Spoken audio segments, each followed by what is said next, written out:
Hey everyone, welcome back to my channel. I hope you're having a beautiful day so far wherever you are in the world, and thank you so much for joining me for another art video. In today's video, I'm going to be sharing the painting process for a fun acrylic piece that I created a few days ago.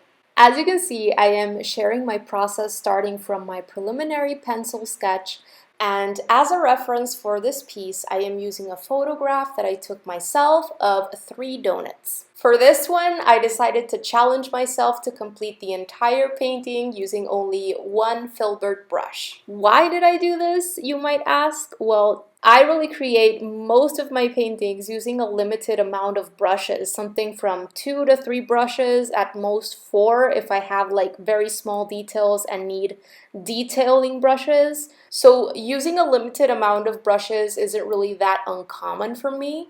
I hadn't, however, in the past challenged myself to use only one single brush though.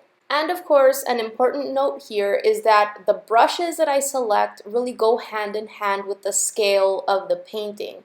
If I am working on a very big painting, I usually pick 2 to 3 brushes that are larger. And if I am working on a smaller painting, I use 2 or 3 brushes that are smaller.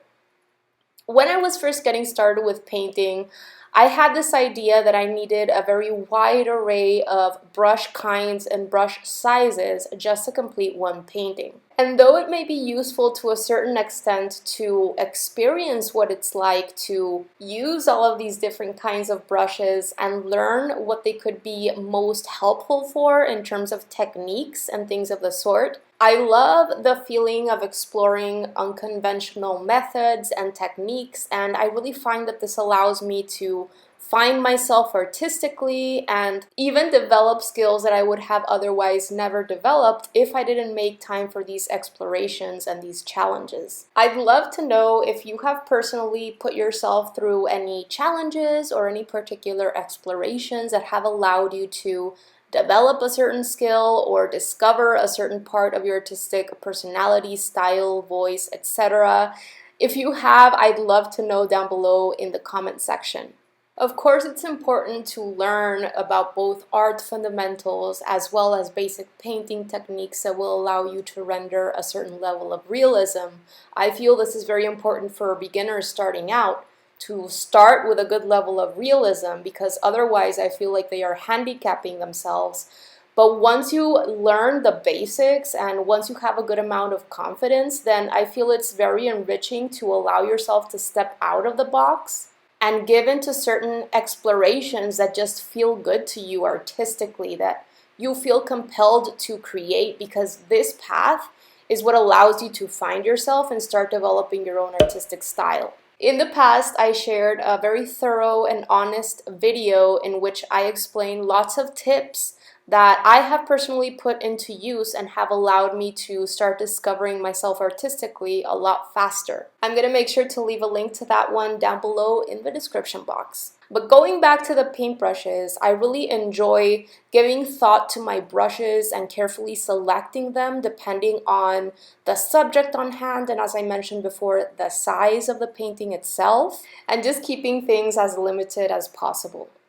Of course, when I am working with oils, something else comes into play, because oils dry very, very slowly, and you can start by accident mixing colors together that you weren't intending to mix together. And so usually when I am selecting my paintbrushes for an oil painting, I make sure that I use a couple of different brushes for my light colors and a couple of different brushes for my dark colors. When it comes to painting with acrylics, I don't have this problem because acrylics dry very, very quickly. And usually I'm perfectly fine just rinsing my brush in clean water and just very gently dabbing a paper towel along my paintbrush bristles just to ensure that I don't have any residue of my previous color before going into the next color. I'm going to make sure to leave 2 links to past videos on acrylics and oils down below for you in the description box. One of them is a video that I shared on the differences and similarities between acrylic and oil paint. And in the other one, I share a little bit about my own acrylic painting process. So what colors I place first, what colors I place second, and how I move forward throughout the painting process, just in case you're interested in learning a bit more about my own particular technique. Aside from the practical aspects of using a limited amount of supplies, in this case brushes, and the kind of growth that can come when you are challenging yourself to create a wide array of textures and effects using a limited amount of brushes, I really love the expressive qualities that come with using a medium-sized brush when compared to the scale of your painting, and also what happens, the visual effects that happen when you kind of force yourself or challenge yourself to apply those brushstrokes intentionally and leave those brushstrokes alone. And this is something that I am personally challenging myself to do more with watercolor. And also, when working with watercolor, something I have noticed throughout the past few months is that the same thing applies. When I choose medium to larger brushes, I'm able to remain looser, and at the end, my paintings look a lot more expressive. Something I've personally noticed about myself is that when I have a smaller paintbrush on hand, I tend to get very much into small details and want to get very meticulous about everything. And of course, wanting to become more loose and expressive with my work and wanting to keep detail at a minimum is just a taste thing. It's my own kind of goals and where I am personally at in my own journey. It has nothing to do with whether I believe that highly detailed, realistic work is better or worse than this kind of work. I have a high level of respect for all kinds of artists. However, this is just where I am personally at right now. When I was first getting started myself, I was always trying to create high levels of realism, and all of my blending was very smooth.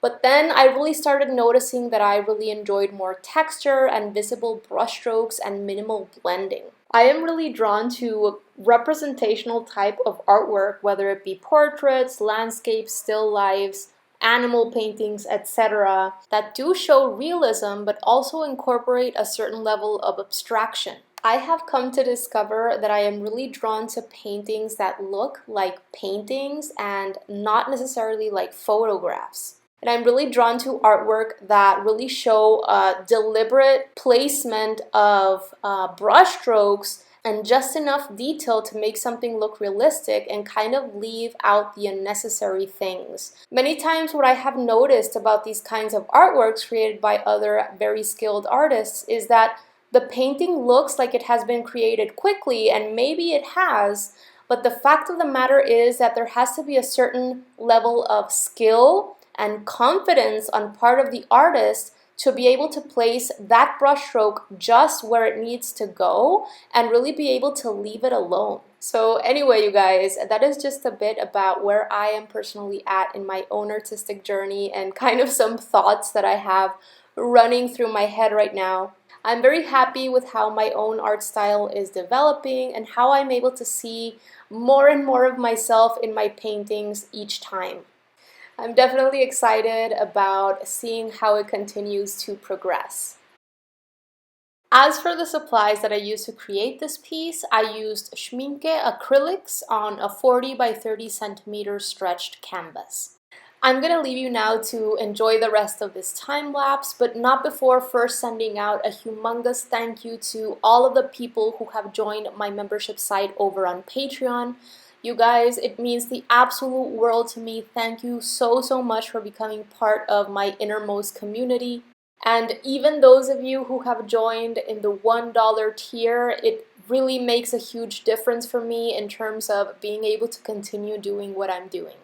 So thank you so very much, and I am excited to continue working hard on creating exclusive, valuable content for you guys.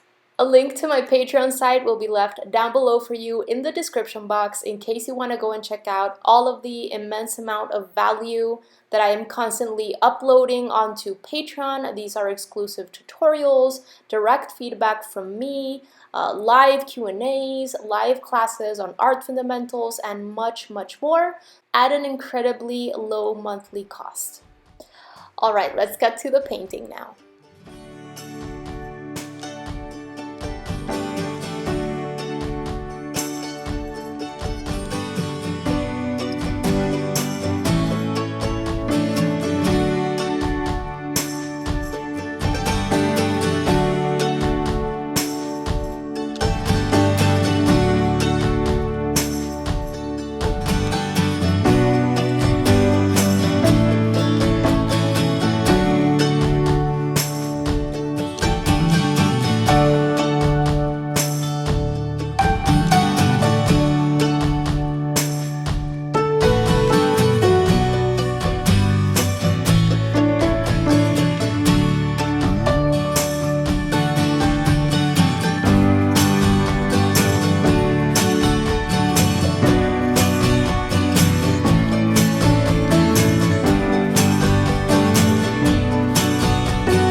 Thank you so much for watching this video and visiting my channel today. I really appreciate it. I would absolutely love to connect with you over on different social media channels. My links will be down below in the description box. Don't forget to subscribe so I can see you next Friday, and stay inspired.